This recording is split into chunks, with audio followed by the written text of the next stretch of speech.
Assalamualaikum warahmatullahi wabarakatuh. Berjumpa kembali dengan saya pada pembelajaran kimia. Hari ini kita akan melanjut materi tentang larutan elektrolit dan non-elektrolit. Mari kita mulai.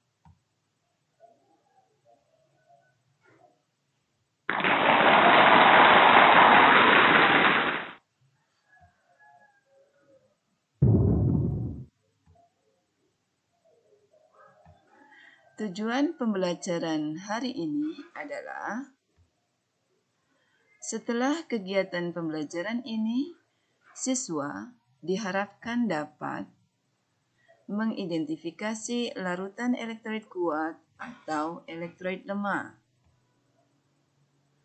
menuliskan reaksi pengionannya, menganalisis ciri larutan elektrolit kuat, dan menganalisis ciri larutan elektrolit lemah. Mari kita lihat senyawa pembentuk larutan elektrolit. Senyawa pembentuk larutan elektrolit yang pertama adalah senyawa ion. Senyawa ion adalah zat elektrolit yang jika dilarutkan ke dalam air dapat menghasilkan ion-ion, misalnya NaCl dan garam lainnya. Senyawa ion berupa padatan tidak dapat menghantarkan arus listrik sebab dalam padatan ion-ionnya tidak bergerak bebas. Sedangkan dalam bentuk lelehan, senyawa ion dapat menghantarkan listrik sebab dalam lelehan ion-ionnya dapat bergerak relatif lebih bebas dibandingkan ion-ion dalam bentuk padat. Senyawa ion dalam bentuk larutan dapat menghantarkan listrik sebab dalam larutannya ion-ion dapat bergerak bebas.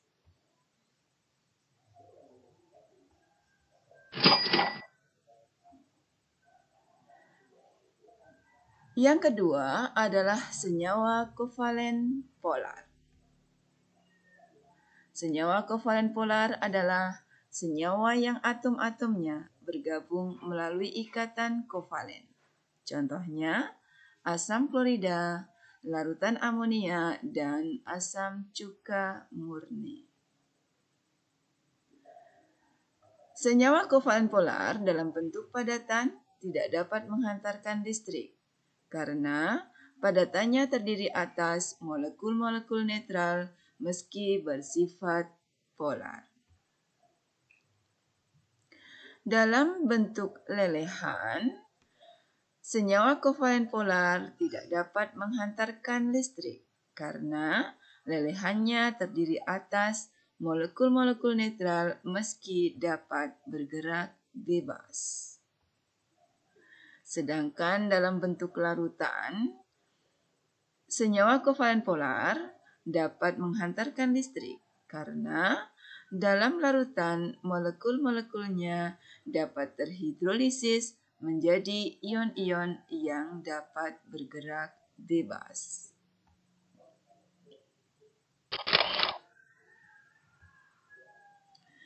Perhatikan data hasil pengujian daya hantar listrik terhadap beberapa larutan pada tabel berikut.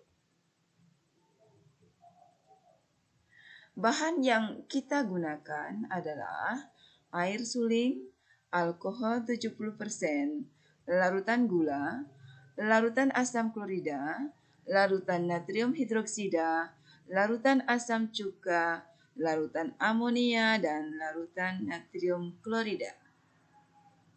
Setelah kita uji dengan alat uji elektrolit, maka kita mendapatkan data sebagai berikut. Pada air suling, dalam pengamatannya, tidak terdapat nyala lampu, dan tidak terdapat gelembung gas.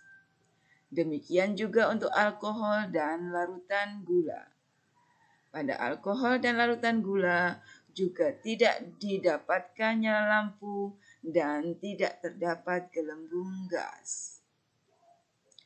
Untuk larutan asam klorida, natrium hidroksida, dan larutan natrium klorida, ternyata didapatkan nyala lampu yang terang dan gelembung gas yang banyak.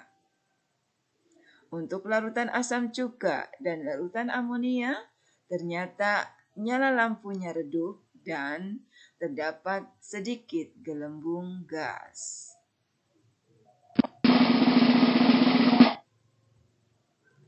Berdasarkan hasil pengamatan pada tabel tersebut di atas, maka kita dapat mengidentifikasi larutan dalam bentuk larutan elektrolit, larutan non-elektrolit, dan larutan elektrolit lemah. Untuk larutan elektrolit kuat adalah pada larutan HCl, NaOH, dan larutan NaCl. Larutan elektrolit lemah adalah larutan NH3 dan larutan CH3COOH. Sedangkan untuk larutan non-elektrolit adalah larutan C2H5OH dan larutan C12H22O11. Sekarang kita akan membahas tentang reaksi ionisasi.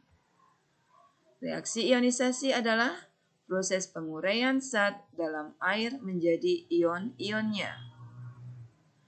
Larutan elektrolit bersumber dari senyawa ion dan senyawa kovalen polar yang berada dalam bentuk larutan, karena kedua senyawa tersebut akan terionisasi. Contohnya, pada larutan HCl akan terionisasi menjadi ion H positif dan Cl negatif. Demikian juga pada larutan CH3COOH. CH3COOH akan terionisasi menjadi H positif dan ion CH3COO negatif. Adanya perbedaan reaksi pengionan tersebut dipengaruhi oleh jumlah ion yang terionisasi atau biasa disebut dengan derajat ionisasi. Derajat ionisasi merupakan parameter larutan elektrolit, yaitu perbandingan jumlah mol dari zat yang terionisasi dengan zat mula-mula. Untuk elektrolit kuat, derajat ionisasinya sama dengan 1. Dan untuk elektrolit lemah, derajat ionisasinya antara 0 sampai dengan 1.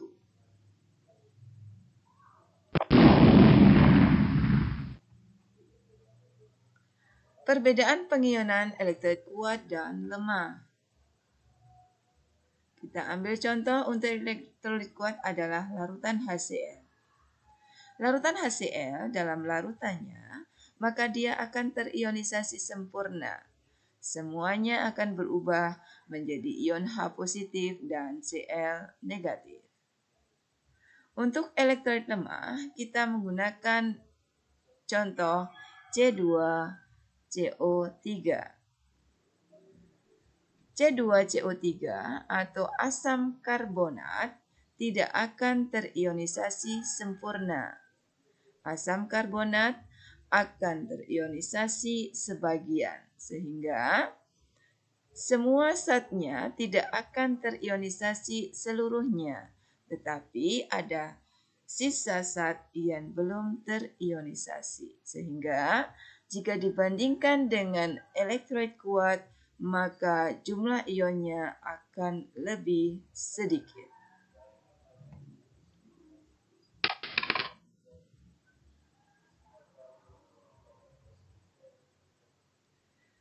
Kita akan bahas larutan elektrolit kuat.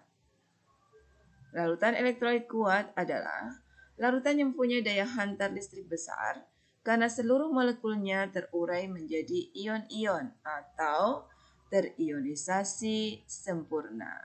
Contohnya adalah asam klorida, asam sulfat, natrium hidroksida, barium hidroksida, natrium klorida, kalium sulfat, dan kalsium hidroksida.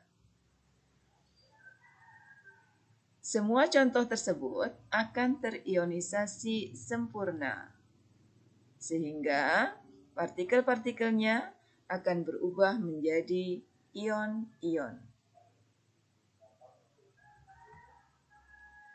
Kemudian, untuk larutan elektrolit lemah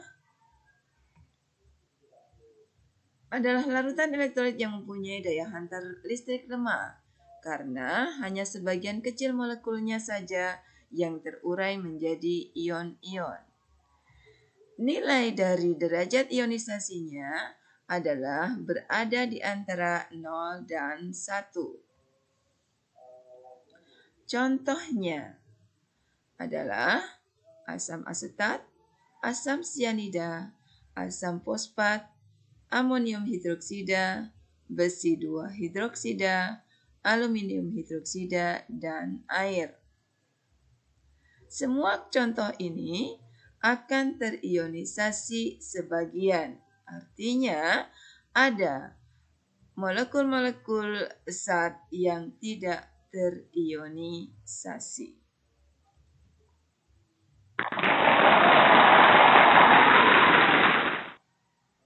Demikianlah pembahasan kali ini. Sekian dan terima kasih. Sampai berjumpa kembali pada materi berikutnya. Wassalamualaikum warahmatullahi wabarakatuh. Salam hebat untuk siswa-siswi hebat.